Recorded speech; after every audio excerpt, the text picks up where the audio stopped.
بسم اللہ الرحمن الرحیم ایاک نعبد و ایاک نستعین۔ میں آج اپنے ان سارے پاکستانیوں کا شکریہ ادا کرنا چاہتا ہوں کہ جو آج سڑکوں پہ نکلے، جنہوں نے مظاہرے کیے، پروٹیسٹ کیا، ایک الیکشن کمشنر کے ایک جانبدار فیصلے، ایک سازش کا حصہ بن کے، ایک مافیا کا حصہ بن کے اس نے جو فیصلہ کیا آج، اور جس کی وجہ سے میری قوم سڑکوں پہ نکلی، میں سب کا شکریہ ادا کرنا چاہتا ہوں۔ پہلے تو میں اپنی قوم کے سامنے یہ رکھنا چاہتا ہوں، یہ کیا فیصلہ ہے، یعنی یہ توشہ خانہ کیا چیز ہے؟ توشہ خانہ وہ ہے کہ جب ملک کا پرائم منسٹر، اس کے وزیر، اس کے آرمی چیف، ان کو جب پریزنٹس ملتے ہیں، جب وہ اقتدار میں ہوتے ہیں، تو جب ان کو تحفے ملتے ہیں، تو یہ جو سارے تحفے ہیں یہ جاتے ہیں توشہ خانہ کے اندر۔ ایک پورا ریکارڈ ادھر قائم کیا جاتا ہے۔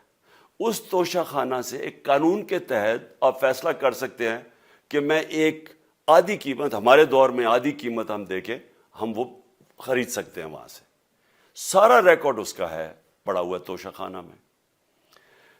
تو یہ جو کیس اس نے کیا ہے، یہ جو کیس کے اوپر فیصلہ دیا ہے، میں آپ ساری قوم کے سامنے اب یہ کہنا چاہتا ہوں کہ جب بھی، اور انشاءاللہ ہم اب جا رہے ہیں عدالت میں آج سب کے سامنے کہنا چاہتا ہوں کہ یہ عدالت کے اندر کیس جائے گا اور اس میں ایک چیز غیر قانونی نہیں نکلے گی، کیونکہ سارا ریکارڈ اویلیبل ہے۔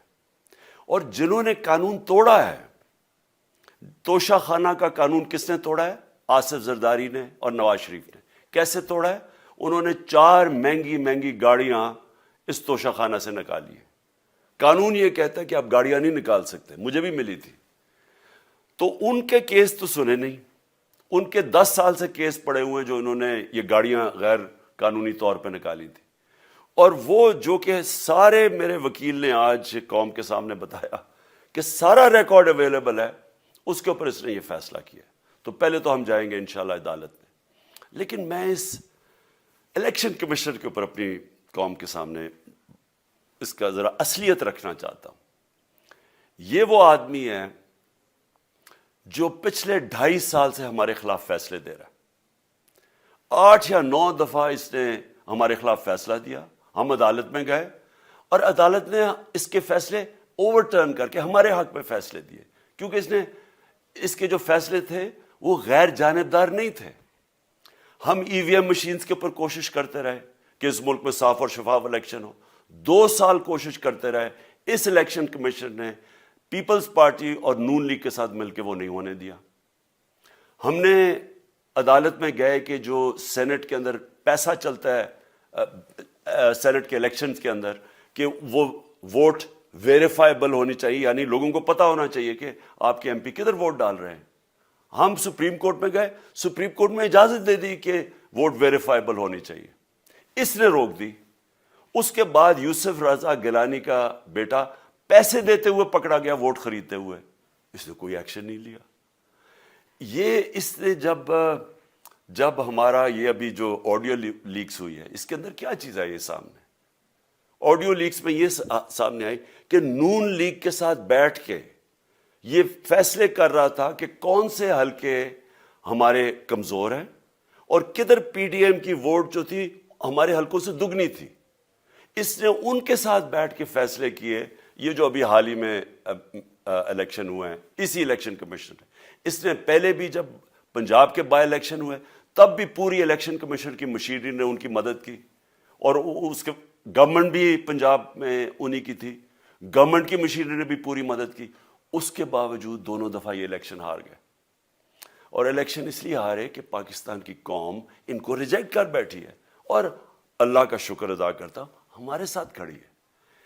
جب ہماری گورنمنٹ گئی تب سے یہ مافیا کوشش کر رہا ہے کہ تحریک انصاف کو ختم کرنے کی۔ پہلے تو انہوں نے گورنمنٹ گرائی بیرونی سازش، پھر انہوں نے کروڑ روپیہ خرچ کیا، 20 یا 25 کروڑ روپے کی ووٹیں خریدی، لوگوں کو لوٹا بنایا، ہماری گورنمنٹ گرائی۔ اس کے بعد جب ہم نے مظاہرہ کیا، پرامن مظاہرہ، آئین اور قانون میں رہتے ہوئے، ہمیں آئین اجازت دیتا ہے پرامن احتجاج کرنے کی، ہم نے پرامن احتجاج کرنا تھا۔ انہوں نے جس طرح ایک بیرونی جو آج بھی وہ سائفر اویلیبل ہے جس میں واضح ہے کہ ان کو باہر سے مل کے انہوں نے ایک گورنمنٹ گرائی تھی. سب کو پتہ ہے سندھ ہاؤس میں 20 25 کروڑ روپیہ چلا اور گورنمنٹ انہوں نے گرائی. اس کے اوپر مظاہرہ ہم نے کیا 25 مئی کو. انہوں نے جس طرح کا ظلم و تشدد کیا ہمارے اوپر, پاکستان کی تاریخ میں ایسے کبھی نہیں ہوا. عورتوں بچوں کے اوپر دیکھ رہے ہیں فیملیز, انہوں نے شیلنگ کی, گھروں میں گھس گئے رات میں, جو پنجاب پولیس کو انہوں نے استعمال کیا, اور انہوں نے سمجھا کہ پارٹی کراش ہو جائے گی. پھر بھی نہیں ہوئی. پنجاب کے بائی الیکشن ہار گئے. پھر انہوں نے میرے اوپر کیسز کرنے شروع کر دیے. کبھی عدالت میں ایک کیس ہوتا ہے, کوئی 24 FIR ہے میرے اوپر. دہشت گردی کا میرے پہ کیس کر دیا.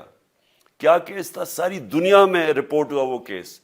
کیس کیا ہے کہ عمران خان کہہ رہا ہے کہ ریمانڈ پہ بھیجنے کے لیے ایک جس کے اوپر تشدد ہوا ہے, کسٹوڈیل ٹارچر ہوئی ہے شہباز گل کو, کہ ہم قانونی کارروائی کریں گے, اس کے اوپر دہشت گردی کا کیس کر دیا. تو پوری کوشش کرتے رہے نہ کسی طرح اس کو, کیونکہ میچ میں تو آپ کھیل نہیں سکتے تھے, تو عمران خان کو میچ سے نکال دو باہر. یہ شروع سے ان کی کوشش تھی. پتہ ان کو چل گیا کہ عوام آ گئی ہے کھڑی ہو ہمارے ساتھ. بڑے میں جلسے ہوئے ہیں, کبھی اتنے بڑے جلسے ہوئے ہی نہیں پاکستان میں.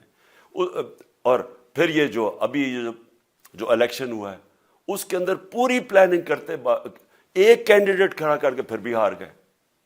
تو یہ مجھے پہلے ہی پتا تھا کہ انہوں نے اس کا رزلٹ کیا آنا ہے. میری ساری پارٹی کو پتا ہے, میں نے ان کو واٹس ایپ کیا, اپنے سارے لوگوں کو بتایا. مجھے کل رات میں نے سب کو بتا دیا کہ اس نے ڈسکوالیفائی کرنا ہے, کیونکہ یہ اس سازش کا حصہ ہے, یہ مافیا کا حصہ ہے. اور مافیا کیا کوشش کر رہی ہے, یہ ذرا ساری قوم سن لو. جو پاکستان کی سب سے بڑی پارٹی ہے, جو فیڈرل پارٹی ہے, باقی پارٹیز تو اب صوبائی پارٹیز رہ گئی ہیں, چھوٹی سکڑ کے ہو گئی ہیں فیملی پارٹیز. جو سارے ملک کے اندر ایک فیڈرل پارٹی ہے, اس کو ختم کرنے کی کوشش کر رہے ہیں. اور یہ میں پھر سے اس ملک کی تکلیف دے جو ہمارا تاریخ کا حصہ تھا, جب ایسٹ پاکستان ہمارے سے علیحدہ ہوا, کیا ہوا تھا؟ جو پارٹی کو سب سے بڑا مینڈیٹ ملا اسی پارٹی کو ختم کرنے کی کوشش کی. ملک کا جو ہوا وہ تاریخ کا حصہ ہے. یہ پھر کوشش کر رہے ہیں کہ ایک پارٹی جو ساری فیڈریشن کو اکٹھا رکھ سکتی ہے, اسی پارٹی کو ختم کرنے کی کوشش کر رہے ہیں کہ جناب عمران خان کو کسی طرح ڈسکوالیفائی کرے اور پھر الیکشن ہو.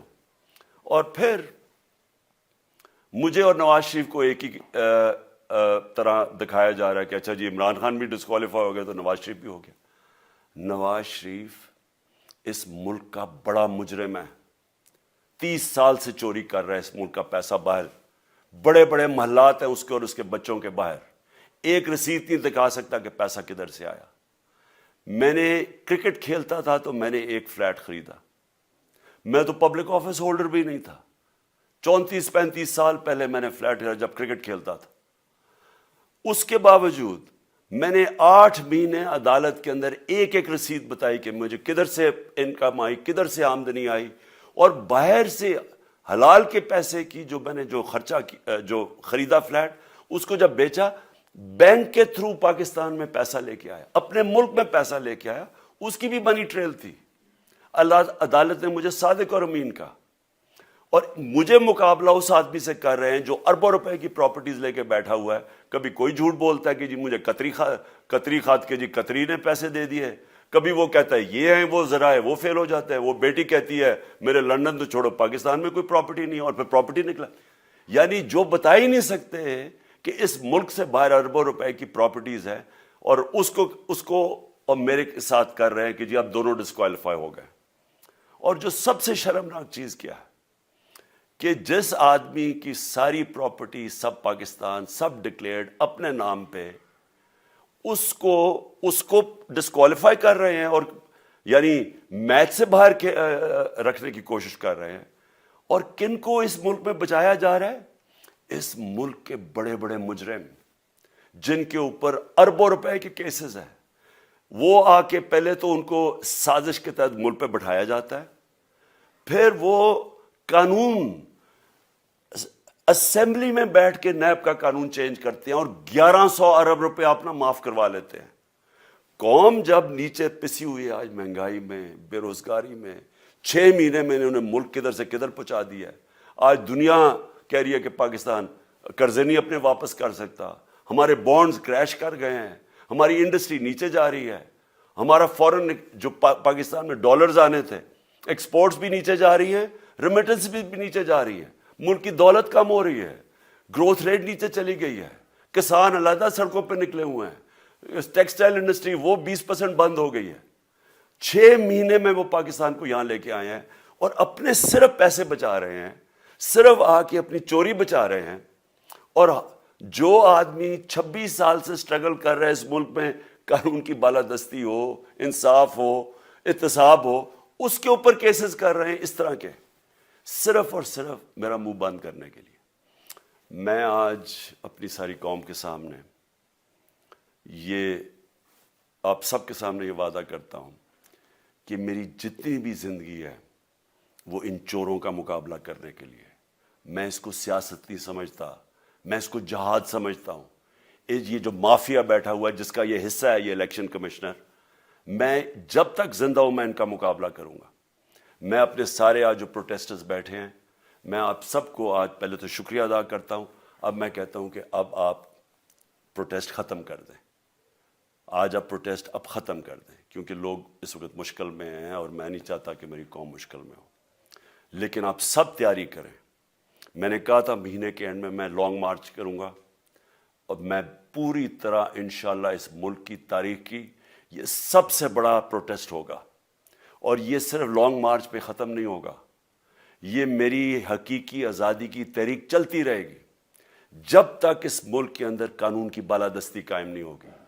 اس طرح کے چور, اس طرح کے ڈاکو, اس طرح کے مافیا, اس طرح کا یہ کرپٹ الیکشن کمشنر, جب تک یہ بیٹھے ہیں میری یہ تحریک چلے گی. اور میں اپنی ساری قوم کو آج کہہ رہا ہوں کہ یہ ملک ایک فیصلہ کن موڑ پہ ہے. اگر ہم جو اللہ کا حکم ہے کہ ظلم اور ناانصافی کے سامنے کھڑے ہو, جہاد کرو, اللہ کا حکم ہے امر بالمعروف, اچھائی کے ساتھ کھڑے ہو اور اس طرح کے چوروں کے خلاف کھڑے ہو, جب تک ہم قوم اس فیصلہ کن وقت پہ اب جدوجہد کرنے کے لیے تیاری نہیں کریں گے, ہم ان چوروں سے اپنی جان نہیں چھڑا سکیں گے. جہاد اللہ نے ہمارے پہ فرض اس لیے کیا ہے کہ جب ہم ظلم کا مقابلہ کرتے ہیں اپنی بہتری کرتے ہیں, ظلم کم ہو جاتا ہے. جب ہم اس طرح کی ناانصافی اور ظلم کے سامنے سر جھکاتے ہیں ہماری معاشرہ تباہ ہو جاتا ہے.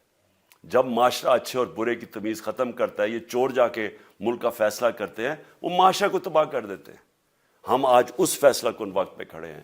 میں آپ کو کال دوں گا, پھر سے میں آپ کو کہوں, اور انشاءاللہ اس ملک کی تاریخ کی یہ سب سے بڑا مظاہرہ ہوگا, یہ سب سے بڑی پروٹیسٹ موومنٹ ہوگی, اور یہ رکے گی نہیں. اب یہ جب تک ہم اس ملک کو حقیقی طور پہ آزاد نہیں کرتے, یہ میری پروٹیسٹ موومنٹ اب چلتی رہے گی. پاکستان زندہ باد.